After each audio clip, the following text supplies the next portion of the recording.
Olá, meus amigos e minhas amigas! Sejam bem-vindos ao canal Periscópio, um canal dedicado a histórias e curiosidades. Eu sou Thiago Queiroz e no vídeo de hoje vamos conhecer a história das pessoas que foram vitimadas pelo acidente com o Césio 137 em Goiânia em 1987. Se você gosta de histórias e curiosidades, vai malandramente deixando aquele curtir e se inscrevendo no canal enquanto roda a vinheta.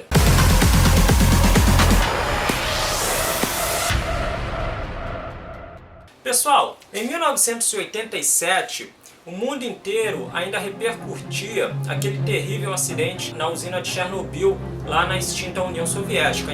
Ainda hoje, o maior acidente nuclear da história. Inclusive, eu posso até fazer um vídeo sobre esse tema futuramente, contando a história do acidente de Chernobyl. Se vocês tiverem interesse, deixa aí nos comentários que eu coloco na minha lista para fazer um vídeo futuramente. Mas voltando ao tema desse vídeo, naquela época ainda não se sabia, mas o Brasil estava prestes a ser palco do maior acidente radiológico em área urbana do mundo até hoje. Para entender como isso aconteceu, vamos começar falando do acidente.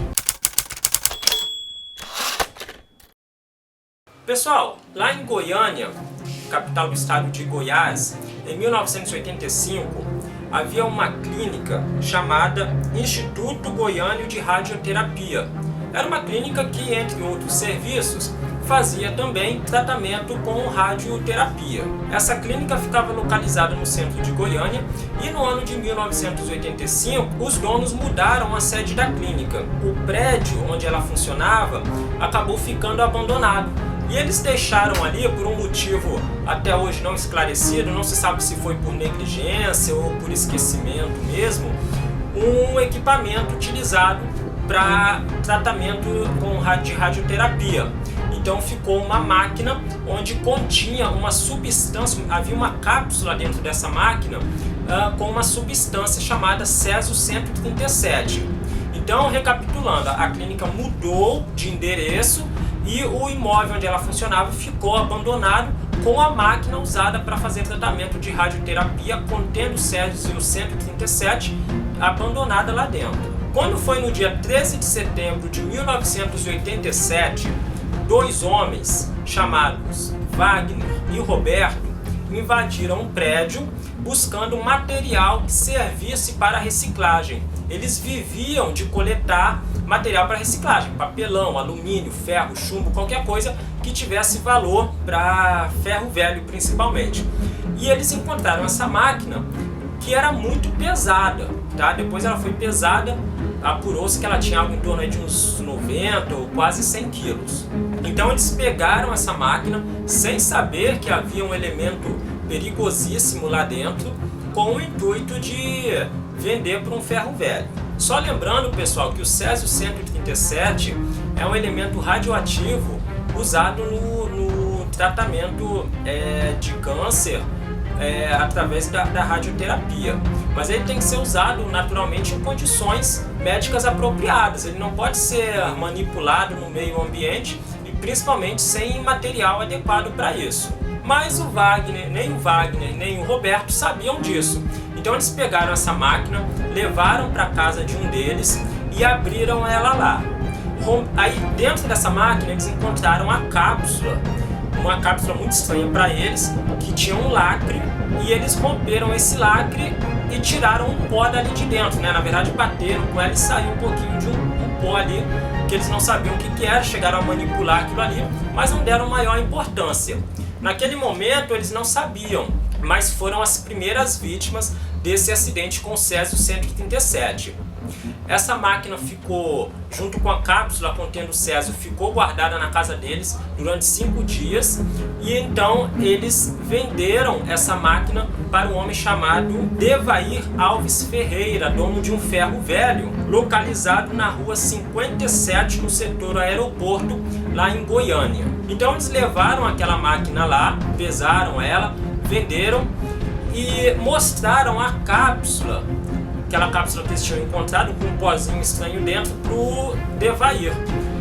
Aí o Devair olhou a máquina, a cápsula, perdão, ele comprou o restante da máquina e a cápsula ele olhou e falou: não, isso aí não tem valor para mim porque é feito de inox. isso aí não tem nenhum valor, eu não vou comprar isso aí. E aí o Wagner e o Roberto, sem também saber o que fazer com aquilo ali, acabaram largando lá no ferro velho. E aí essa máquina, ela ficou imediatamente, 2 funcionários do ferro velho desmontaram a máquina toda e deixaram largada lá no canto, numa prateleira.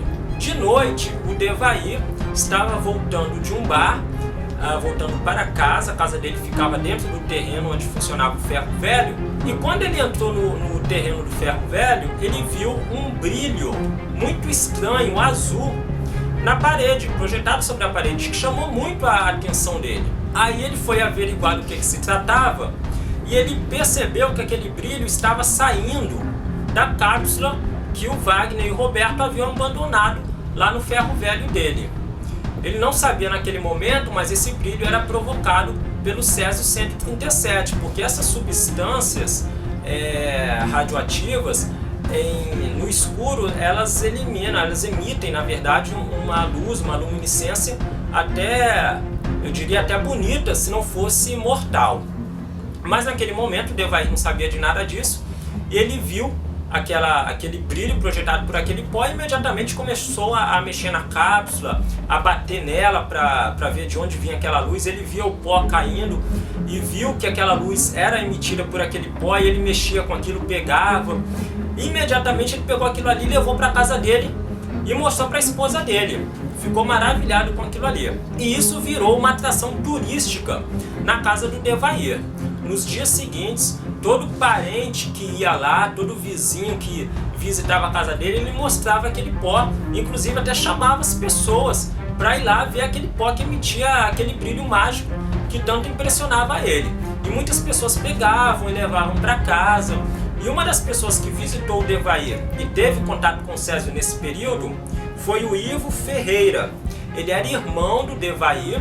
Aí ele pegou aquele pó, achou também muito bonito, pegou um pouco e colocou dentro de uma caixa de fósforo e levou para a casa dele. Na casa dele, ele mostrou para a filha dele, de 6 anos na época, chamada Leide das Neves. Guarda esse nome, que vai ser muito importante para a nossa história mais para frente. Da Leide das Neves, de 6 anos, filha do Ivo, brincou muito com aquele pó, e em seguida a mãe dela chamou ela para jantar. Aí ela foi jantar, comeu um ovo cozido, pegou o ovo com a mão sem ter lavado as mãos antes. Então, infelizmente, ela acabou ingerindo um pouco do Césio também. E só para deixar bem claro, pessoal, nesse contexto, a ação do Césio, ela ia se propagando, tá? Porque cada pessoa que se contaminava por exemplo, ela pegava um pouquinho do pó e levava para casa. Então ela contaminava aquele objeto onde ela tinha carregado pó. Aí chegava em casa, contaminava a casa também, os objetos, todo mundo que estava lá também. Até mesmo uma pessoa que não tinha contato direto com a pessoa, uma pessoa que, por exemplo, cruzasse na rua com uma pessoa que estava portando o Césio, era irradiada também. Tá? Então isso ia criando um efeito dominó que ia se propagando. Começou lá na casa do Devair, né? Então ia se propagando, a cada pessoa que tinha contato com o Césio ia se propagando. Outra pessoa que visitou o Devair nesse período foi o outro irmão dele, chamado Odson Alves Ferreira. O Odson pegou a cápsula com o Césio, colocou um pouquinho na mão e ele fez esse movimento aqui com o Césio, tá? Aí aquilo ali se dissolveu na mão dele. Aí ele não achou uma coisa tão interessante quanto o irmão, né? Aquilo não teve muita importância para ele. E no dia seguinte ele foi trabalhar, só que o Odson era motorista de ônibus. Então, como ele estava contaminado, ele acabou irradiando e contaminando todo mundo que pegava o ônibus com ele nos dias seguintes que ele foi trabalhar. Então ele se tornou uma fonte radioativa e contaminou também o próprio ônibus, né? O painel do ônibus, o volante, o câmbio do ônibus. E ele chegava a transportar até 1000 pessoas por dia, e todas essas pessoas ele ia contaminando e irradiando. Imediatamente, pessoal, às vezes até no mesmo dia ou poucas horas depois, as pessoas que eram vitimadas pelo Césio começavam a apresentar os sintomas, tá? Começava com náuseas, diarreias, vômitos. Em alguns casos, pessoas começavam a perder o cabelo. Algumas delas apresentavam mudança na cor da pele também, ficavam mais escuras ou ficavam meio amareladas. E esses são os sintomas principais do césio, tá? Eles variam, na verdade, de acordo com o organismo da pessoa, né? Algumas pessoas receberam doses muito altas de radiação, mas não apresentaram sintomas tão severos, isso é por uma série de motivos, né? Essa questão dos efeitos da radiação no organismo humano ainda é uma coisa estudada, ainda não é 100% esclarecida pela ciência. Existem inclusive casos nesse acidente de pessoas que seria de se esperar que tivessem morrido pela dose de contaminação que tiveram, mas não morreram, embora tivessem sofrido sintomas muito graves. E outras pessoas que não tiveram contaminação tão elevada acabaram falecendo. Esse acidente, inclusive, até hoje ele é estudado não só como forma de prevenção de acidentes radiológicos, mas também de efeitos da radiação no organismo humano a médio e longo prazo. Agora, se a dose de césio que a pessoa se contaminar for muito elevada, ele acaba gerando um colapso geral nas funções metabólicas do organismo e a pessoa acaba falecendo. Então, muitas dessas pessoas que estavam passando mal começaram a procurar médicos, foram nos hospitais, nos postos médicos, às vezes procuravam ajuda de um farmacêutico.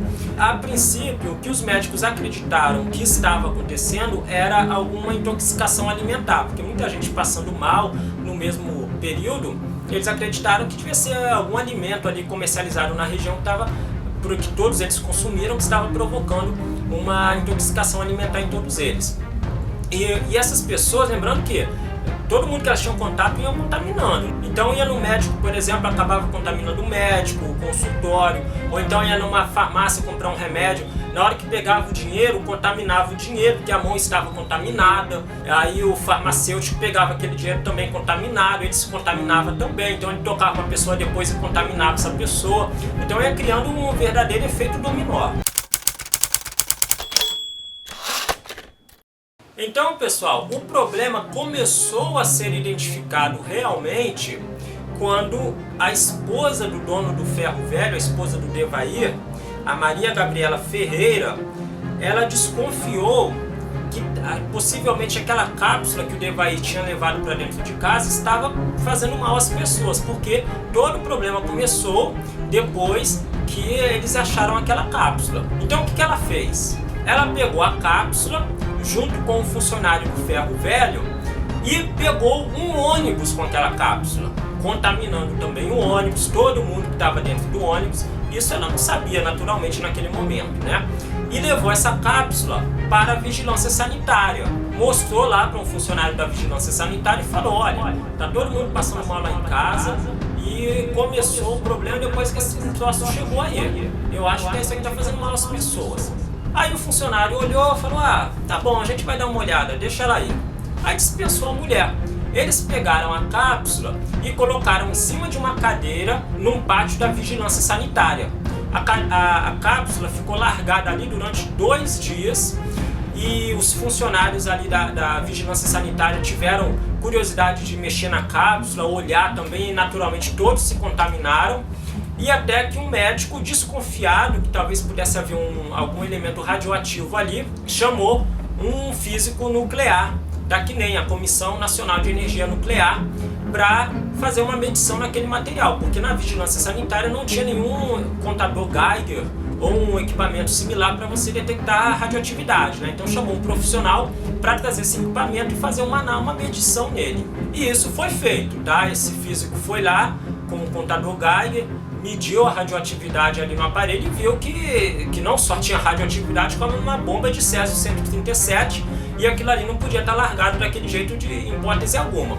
Aí ele voltou para a CNEN e deu um alerta, tá? Imediatamente a CNEN assumiu a situação, decretou estado de emergência e acionou todas as forças públicas. Então, Polícia Militar, Polícia Civil, bombeiros, guarda municipal, vigilância sanitária, praticamente todo o aparato estatal relativo aí à manutenção da ordem pública do estado de Goiás, principalmente da cidade de Goiânia, foi mobilizado para conter esse acidente, né? No meio da noite, durante a madrugada, eles pegaram as pessoas, colocaram dentro de ônibus e levaram para o Estádio Olímpico Pedro Ludovico, lá no centro de Goiânia. E lá eles fizeram uma triagem, separando as pessoas por gravidade de contaminação para direcionar para o tratamento mais adequado. No total, isso aí levou vários dias, né, esse processo de avaliar o grau de contaminação das pessoas. No total, mais de 100 mil pessoas foram examinadas. Dessas 100 mil, eles identificaram 1.000 pessoas contaminadas externamente. Dessas 1.000, 129 estavam contaminadas externamente e internamente. Dessas 129, 49 foram imediatamente direcionados para internação. E 21 desses casos eram estados gravíssimos. Os casos mais graves, posteriormente, foram enviados para tratamento no Hospital Naval Marcílio Dias, lá no Rio de Janeiro. Infelizmente, 4 dessas pessoas morreram, que foram, primeiro, a Leide das Neves Ferreira, de 6 anos, depois, no mesmo dia, morreu a Maria Gabriela Ferreira, de 37 anos, que era esposa do Devair, e algumas semanas depois morreram Israel Batista dos Santos, de 22 anos, e Ademilson Alves de Souza, de 18 anos, que eram os 2 funcionários lá do Ferro Velho que abriram a cápsula. Essas pessoas, esses corpos, né, depois foram transportados lá para Goiânia e enterrados em caixões de fibra de vidro revestido com chumbo. E as covas foram cobertas com concreto. Até hoje estão lá as covas, não foram abertas e provavelmente esses restos mortais vão ficar ali durante séculos, porque eles permanecem radioativos até hoje. Agora, as outras pessoas que não faleceram por causa da radiação, elas desenvolveram problemas de saúde em alguns casos muito graves. Tem pessoas que, por exemplo, perderam membros.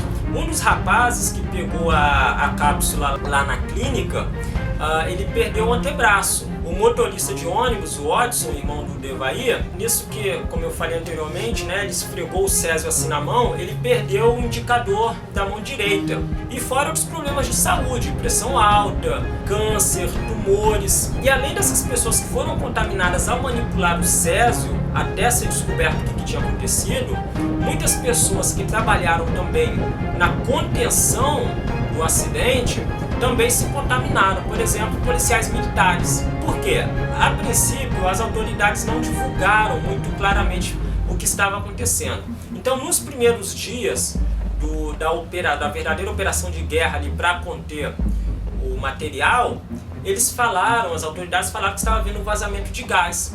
E até mesmo as pessoas que trabalham, isso eles falaram para a população e para as pessoas que trabalhavam na retirada daquele material ou no fechamento das ruas, como aconteceu, por exemplo, com os policiais militares. Então eles faziam a guarda, por exemplo, de locais que estavam fechados, por estarem contaminados com césio, acreditando que era um vazamento de gás, sem saber que ao fazer a guarda daquele local, ao ficar ali na frente, ou ao ficar ali dentro, ou passar por ali, estavam se contaminando e sendo irradiados também. Por causa disso, o que acontece? É uma discrepância muito grande com os números, porque oficialmente foram 600 vítimas e 11 mortos. Além das 4 que morreram quando se descobriu o acidente, eles contabilizam também algumas pessoas que morreram nos meses seguintes, em razão de doenças provocadas por causa da contaminação. Mas, extraoficialmente, calcula-se que pode ter havido até 5 mil vítimas. Até porque muitas pessoas, naquela época foi um período muito difícil para quem tinha sofrido aquele acidente, porque havia muita discriminação. Até hoje as vítimas reclamam disso. Então, muitas pessoas que sabiam, que tiveram contato com alguém que foi contaminado com césio 137, ou que estiveram em locais que eles sabiam que havia sido contaminado, elas não procuravam as equipes médicas para tratamento, né? Elas não queriam ser identificadas como vítimas do césio 137. Então especula-se por causa disso que o número de vítimas pode ser muito maior. Muitos também acabaram morrendo, como eu falei, por causa de doenças contraídas em razão da contaminação. Muitos tiveram câncer posteriormente, tumores em vários órgãos do corpo. Muitos foram mutilados por causa do acidente. O Devair, ele morreu em 94, vítima de câncer. Ele se tornou alcoólatra contraiu câncer, posteriormente faleceu em 94. O irmão dele, o Ivo, que era o pai da Lady das Neves, ele desenvolveu uma depressão profunda por causa da morte da filha e chegou a fumar 6 maços de cigarro por dia, até que morreu de efisema pulmonar em 2003. Em todo caso, após passar pelo tratamento médico, essas pessoas passaram por um tratamento para descontaminação, independente do grau que estivessem, né? E posteriormente todas receberam alta, não oferecendo mais nenhum risco a qualquer pessoa desde que receberam alta. Agora, tratadas as vítimas, gerou-se um grande problema, que era o lixo radioativo. Por quê?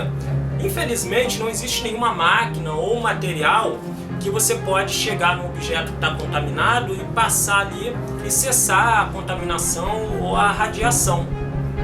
Nesses casos, quando você tem algum objeto que emitindo radiação, a única coisa que você pode fazer é isolar ele, ou você enterra, ou você deixa largado em algum lugar até aquela radiação cessar, até que ela se dissipe. E isso tinha que, portanto, ser feito lá em Goiânia com tudo que estava contaminado. As casas, os objetos, inclusive o solo, os animais tinham que ser sacrificados. Então veja, apenas 19 gramas de césio, que era o que continha aquela cápsula, gerou no total 13 toneladas e meia de rejeitos radioativos. O ônibus, por exemplo, que o irmão do Devair dirigia, ele teve toda a frente dele arrancada, foi cortada a parte da frente do ônibus, com o motor, o volante, o câmbio, toda aquela parte da frente teve que ser arrancada porque estava altamente contaminada. Então eles pegaram todo esse material, as casas das pessoas, muitas casas foram demolidas, o ferro velho, por exemplo, teve que ser tudo destruído, tudo. Todos os ferros que estavam lá, as casas que haviam naquele terreno, tinha várias casas ali, tiveram que ser demolidas, os objetos, o próprio solo estava contaminado, então o solo tinha que ser escavado, tudo que estava contaminado tinha que ser retirado. No caso de objetos, jogado dentro de containers e que fosse demolido, fossem construções ou objetos muito grandes, ferros, carros, tinha que ser destruído, desmontado e tudo ser colocado dentro de tambores para depois ser acondicionado dentro de containers. Então no total eles preencheram 14 containers navais com essas 13 toneladas e meia de objetos contaminados. Esses containers ficaram num pátio na cidade de Abadia de Goiás durante 10 anos no local provisório a céu aberto. Quando foi em 1997, eles mudaram de lugar. Eles pegaram esses containers e enterraram sob 2 morros artificiais, também em Abadia de Goiás, e permanecem lá até hoje. Estima-se que esses objetos devem ficar lá por volta de uns 300 anos. Após ser resolvido todo esse problema, resolvido na medida do possível, foi realizado então um inquérito para averiguar responsabilidades e foi realizado um julgamento de quem foi considerado responsável por esse acidente naquele inquérito. Em 1992, 3 médicos responsáveis pela clínica e um físico hospitalar foram condenados a 3 anos em regime semiaberto por homicídio culposo, que é aquele sem intenção de matar. Essas pessoas ficaram, portanto, presas e após 1 ano elas foram liberadas por um indulto presidencial. A CNEM, a Comissão Nacional de Energia Nuclear, ela foi condenada a pagar multa devido aos danos causados ao meio ambiente e também custear o tratamento médico das vítimas até a 3ª geração. Tá? Para quem não sabe, nesses casos, a radiação ela afeta o DNA das pessoas, tá? Então isso possibilita que os descendentes de pessoas que sofreram acidentes radiológicos também desenvolvam problemas de saúde. O Estado posteriormente criou a Superintendência Lady das Neves, na sigla SULEIDE, com o objetivo de cuidar das vítimas. E uma coisa muito triste, pessoal, essas pessoas vitimadas pelo césio, desde que receberam alta do tratamento médico, elas não oferecem mais qualquer risco a quem quer que seja, mas infelizmente muitas delas são discriminadas. Existem casos de pessoas que vivem de pensão hoje porque não conseguem abrir um negócio, porque as pessoas sabem que elas foram vítimas do Césio e não frequentam o estabelecimento daquela pessoa, não compram nada dela, simplesmente porque ela foi vítima do Césio. Pessoas são apontadas na rua, né, quando são reconhecidas, e apontam, olha ali, fulano foi vítima do Césio. Então é muito triste isso, mas é uma realidade, e é uma segunda vez que essas pessoas estão sendo vitimadas, né? Primeiro, no acidente com o Césio, segundo, pela sociedade através da discriminação. E assim concluímos a história de um dos maiores acidentes radiológicos do mundo. Ela é um exemplo do risco que esses materiais oferecem ao meio ambiente e do imenso cuidado necessário no uso dessas substâncias. Isso inclusive gera uma polêmica com relação ao uso da energia nuclear, porque muita gente é contra e existem inclusive ONGs engajadas em abolir o uso dela. Eu particularmente penso que ela só deveria ser utilizada em último caso, e as empresas e os governos também deveriam continuamente financiar pesquisas e premiar inovações que oferecessem uma possibilidade de substituir o uso da energia nuclear. Mas nem todo mundo pensa igual a mim, né? Então é por isso que eu gostaria que você deixasse aí a sua opinião nos comentários, e aproveita e deixa também aquele tema que você sempre quis saber mais a respeito, para a gente fazer um vídeo aqui no canal. Aproveita e deixa também o like, se inscreve aí no canal e ajuda a divulgar compartilhando o vídeo nas redes sociais, ok? Muito obrigado por assistir e nos encontramos no próximo vídeo. Até mais!